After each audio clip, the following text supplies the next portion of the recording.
तो हम लोग अभी तक देखे कि पहले बॉडी को हॉरिजॉन्टली होल्ड किए, उसके एल्बो को होल्ड करके और मतलब हॉरिजॉन्टल शेप में रखे। हॉरिजॉन्टल शेप में रखने के बाद अब कह रहा है keep them position for about 2 second. Now bring the patient hand to his side, kneeling over the patient hand so as to compress them down and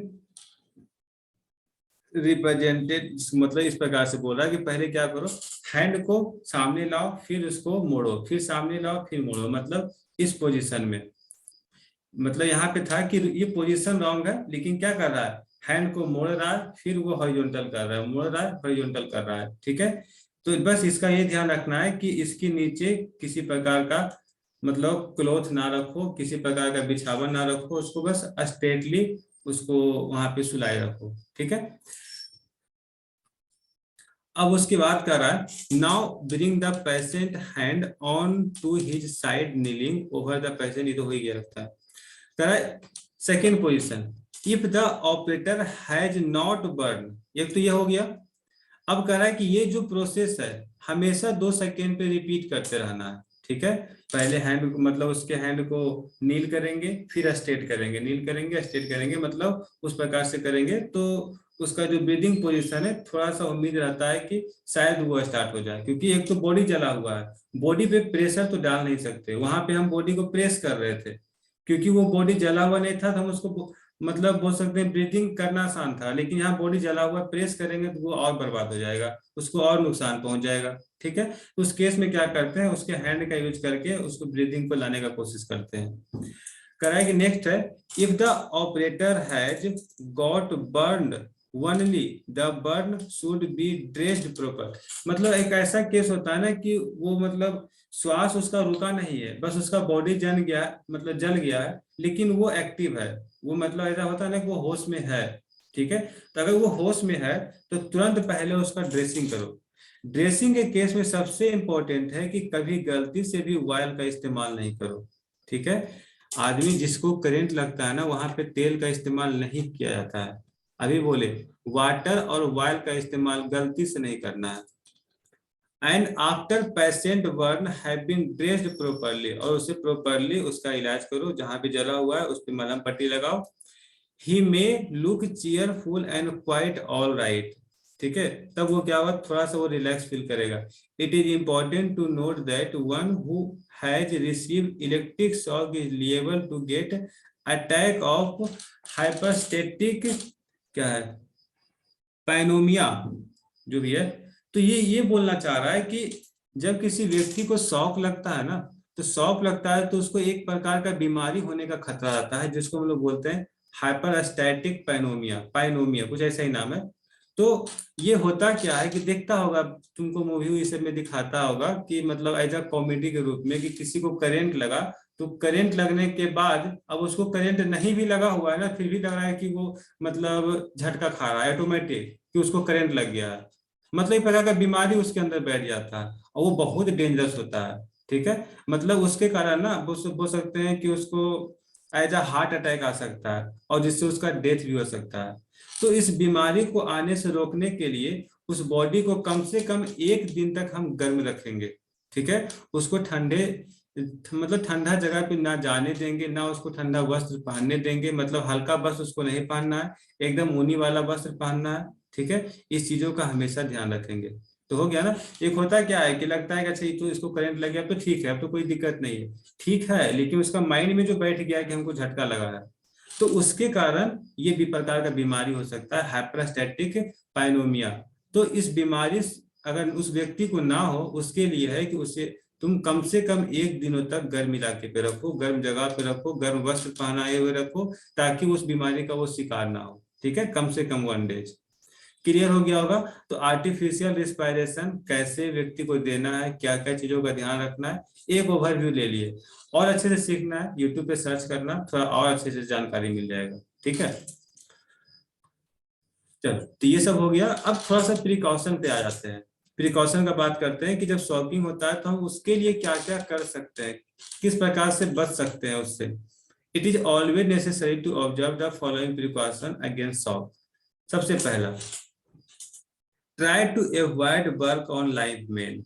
ठीक है, मतलब इतना तो है कि कोई भी मतलब जिस वायर में करंट फ्लो कर रहा है उसको तो हम लोग टच नहीं करेंगे, मतलब उस पर हम चल मतलब कंडक्टिंग वायर को हम काम नहीं करेंगे। ठीक है, हमेशा स्विच ऑफ करके उस पर हम अपना काम करेंगे। लेकिन स्विच ऑफ करने के बाद भी फिर भी एक बार हमें उसको कंफर्म हो लेना है कि वास्तविक में स्विच ऑफ हुआ, और कि जिससे स्विच ऑफ किया वो स्विच मेरा खराब था और लाइन मेरा स्विच ऑफ ही नहीं हुआ। तो सबसे पहले फिर से एक बार चेक कर लो कि वो स्विच ऑफ हुआ है कि नहीं। तुम्हारे पास डिफरेंट टाइप का डिवाइसेस से चेक करने के लिए करा है कि if it is not possible to switch off the main line, be sure before working that your hand और फीट आर नॉट वेट। तो एक तो वो हो गया कि स्विच ऑफ हुआ कि नहीं हुआ। स्विच ऑफ होने के बाद तुम जो कंफर्म कर लो कि जब तुम उसमें काम करने जा रहे हो तो तुम प्रॉपरली इंसुलेट हो या नहीं, तुम अपने पैरों में इंसुलेशन पहने हुए हो या नहीं, अपने हैंड में ग्लव्स पहने हुए हो या नहीं, जो तुम क्लॉथ पहने हुए हो वो क्लॉथिंग तुम्हारा बेटर है या नहीं। ठीक है, तुम्हारा जो शू है वो जनरली रबर का होना चाहिए। ठीक है, इंसुलेटेड विथ रबर। तो पहला पोजीशन का तो खैर वो ध्यान रखना ही है।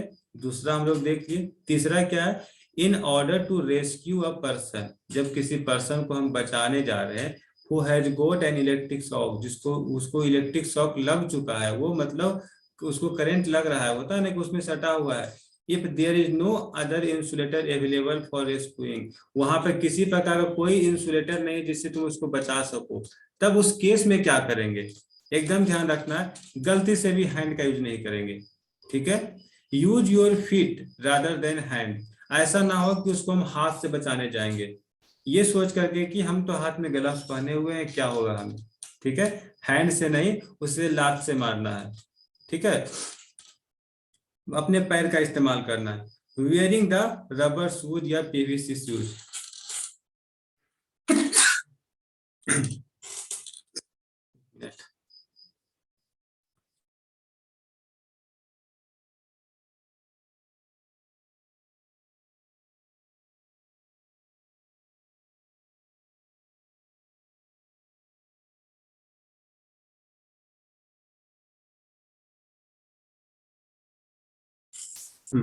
तीसरा पॉइंट हो गया।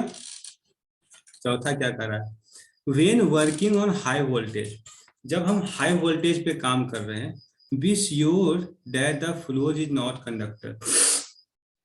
तो हमेशा ध्यान रखना है कि जिस पे हम काम कर रहे हैं ना, जिस कंडक्टर पे हम काम कर रहे हैं, तो उसका जो पोल है वो कंडक्टर ना हो। ठीक है, तो हो ही गया, उसका तो हमें ध्यान रखना ही है। जैसे देखता होगा रोड पे जो लाइन होता है ना, रेलवे लाइन वाला पोल दिया हुआ रहता है, अब उस पे अगर हम काम करेंगे हाई वोल्टेज लाइन पे, तब तो बहुत ज्यादा प्रिकॉशन का यूज करना पड़ेगा, क्योंकि वो तो फुल्ली तुम्हारा कंडक्टर है।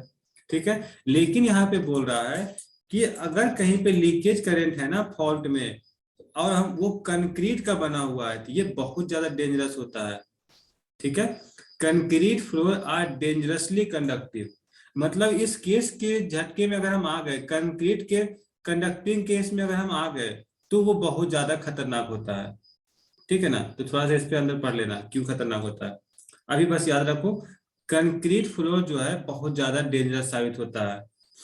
When working on high voltage try to keep your, देखो ये चीज हम कल भी बताए थे कि जब हाई वोल्टेज क्या, तुम कहीं भी काम करो तो लेफ्ट हैंड का यूज नहीं करना है। ठीक है, क्योंकि मेरा जो हार्ट होता है वो लेफ्ट हैंड के साइड होता है। अगर लेफ्ट हैंड के साइड है, अगर लेफ्ट हैंड में अगर हमें शॉक लगा, तो वो तुम्हारा हार्ट के थ्रू ही वो ग्राउंड होगा। अगर हार्ट के थ्रू ग्राउंड हुआ तो तुम्हारा हार्ट ही काम करना बंद हो जाएगा, तो फिर आदमी बचेगा कैसे। ठीक है, तो लेफ्ट हैंड को हमेशा कोशिश करना है पैकेट में रखे तो बेटर है। ठीक है, और जब भी काम करना है तो राइट हैंड से काम करेंगे। क्लियर है, ये बात माइंड में घुसा, विमल माइंड में घुसा ये बात। Yes sir. ठीक है, चलो अब कह रहा है,